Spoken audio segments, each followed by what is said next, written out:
Waziri mwenye dhamana ametoa tamko ndani ya Bunge ambaye ana mamlaka ya kisheria kikatiba kuona wakati nchi inapita katika vipindi mbalimbali watoe taarifa kwa maslahi mapana ya wananchi wa taifa hili.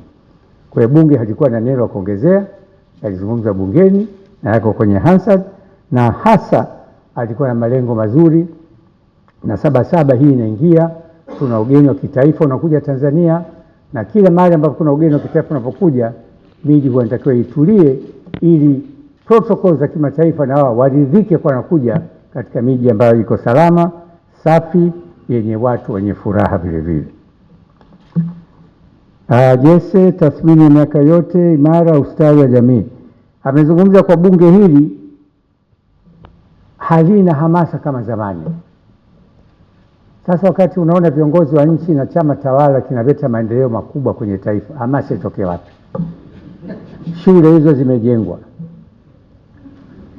Shule sasa hivi kuna shule huko Kivule zina lift. Maboresho ya hospitali. Maboresho ya hospitali. Miundo mbinu. Mwendo kasi. Leo unatoka Mbagala unaingia mjini kwa dakika 12. Zamani ni masaa 3. Ukitoka Mbagala mpaka rangi tatu pale ni siku 1.5. Leo unateleza. SGR mnaiona chuma kinafanya kazi. ATC hiyo inaruka sasa inakwenda mpaka Uchina na wapi. Kwa hiyo hatusemi kama bunge ni dhaifu. Na hakuna bunge liko dhaifu, hakuna bunge liko bora zaidi ya bunge lingine. Kazi ya bunge ni ustawi wa jamii.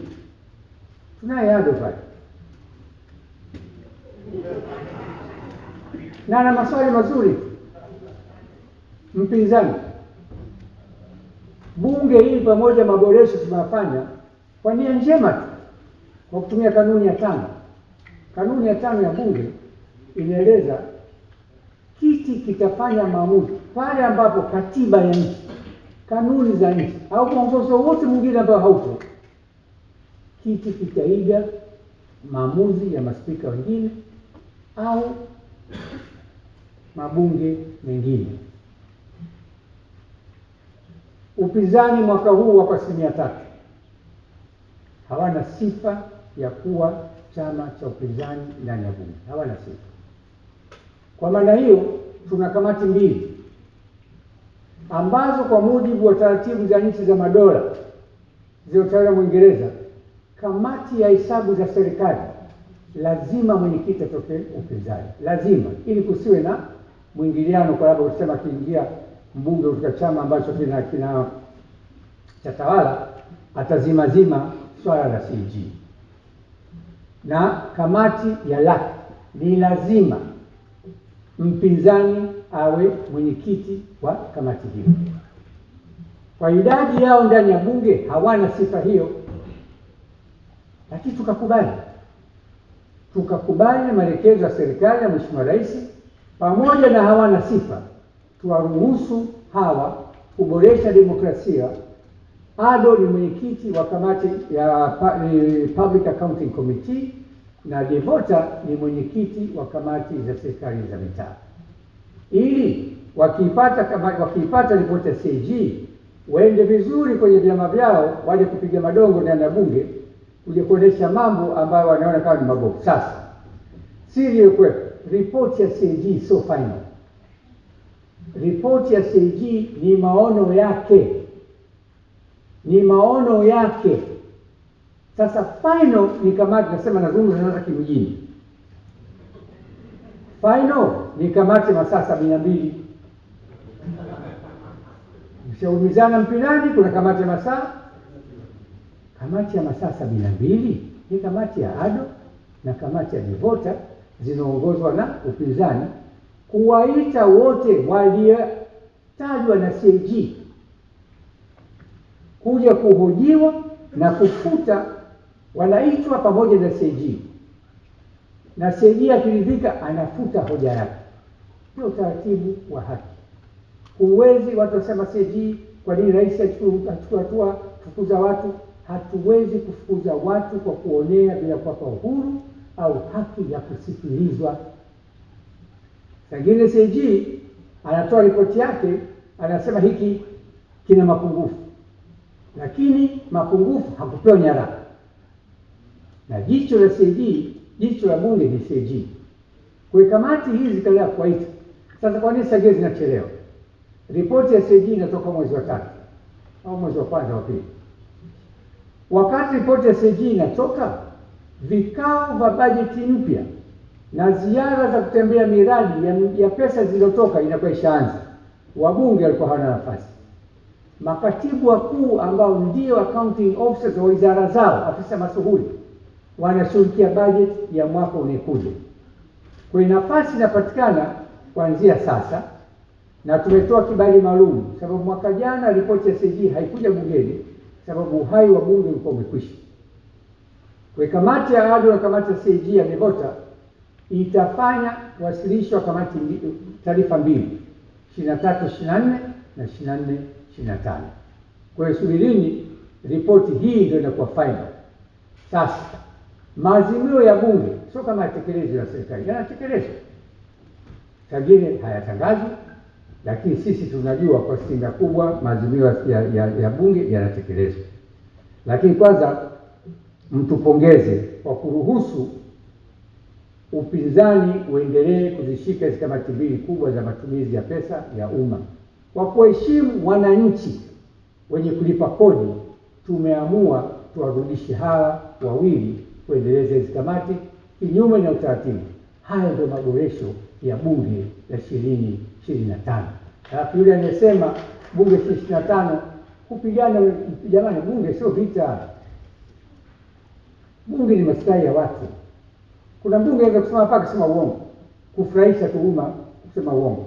Na wengi viongozi wengi wa siasa wanasema uongo, wengine wanasema uongo, wengi sana. Hatutaki hata kuwataja kwa majina. Kuna mtu juzi anashika finance bill, anaichambua. Anachambua finance bill kupeleka hisia kwa wananchi. Kwa kuna mapungufu na kuna uonevu wa wakulima na uonevu wa wafanyakazi au bodaboda. Wakati bunge limeshaondoa vipengele. Sasa kuna bunge dhaifu hapo inakaa na serikali bado hii kodi ya bodaboda ondoa, kodi ya kilimo ondoa, na rais anasema naunga mkono ondoa kodi ya bodaboda, ondoa kodi ya kilimo. Unasema bunge dhaifu? Au sikio timu yako iko imefungwa? Bwana Yesu. Inawezekana sikio imechukua goli imefungwa na kuna timu moja hodari sana maduka huko. Sijahitaji timu hapa. Kwa hiyo bunge, hakuna bunge lilikuwa gumu, hakuna bunge lilikuwa kali, hakuna bunge dhaifu. Mabunge yote kazi yao ni moja tu, ustawi wa jamii, ustawi wa wananchi, mazingira ya wananchi, afya ya wananchi, elimu ya wananchi, nyumba kwa wananchi. Tumetoa maelekezo kwa serikali kuondokana na magari ya gharama kubwa. Nani kasema maneno? Balibali. Maneno yake kasema nani bunge? Si speaker. Hatugombani na serikali, tunaipa maelekezo sababu sisi ndio tunakaa kuwakilisha wananchi. Kwa hiyo hakuna bunge dhaifu, asidanganye mtu. Na ukiona watu wanapigana mlendani, basi hiyo sio bunge. Hiyo ni klabu ya nini ya chibuku hiyo. Bungeni mnakaa mnajenga hoja, tunakwenda kwa hoja. Hoja inaletwa inajibiwa kwa hoja. ADO yako kaja na amendments kwenye finance bill zaidi ya 18. Waziri wa fedha kazijibu kwenye podium, na nikaba kwa mara ya kwanza amendment ya mbunge inajibiwa kwenye podium. Amendment ya bunge ina utaratibu wake. Mbunge anasimama, kipengele kibali nacho ni hii. Waziri anamjibu, anarudishwa tena. Kama hataki, tunapiga kura. Lakini kupiga kura nayo ina utaratibu wake. Lazima aungwe mkono na watu 10.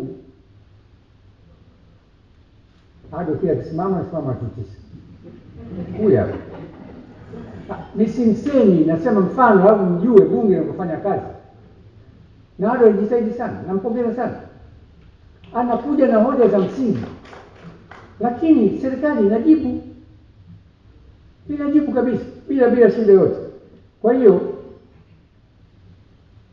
na ukitaka kupunguza, alisimama juzi hapa, alikuwa anazungumzia nyama, kodi iko juu, anatetea wananchi, ni halali yake. tupunguze kodi. Lakini kanuni 131 kifungu cha pili inasema ukitaka hoja kupunguza kodi uje na chanzo mbadala. Kaingia mitini bunge hilo bwana. Mtaa mzima unajua maisha ni mwendo wa chapchap.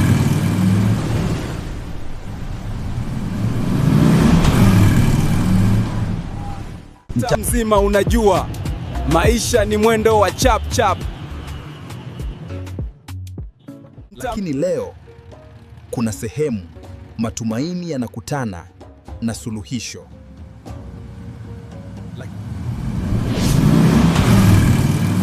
Kwa nini unahangaika? Njoo wezesha Mzawa Microfinance. Punguza stress, ongeza maendeleo.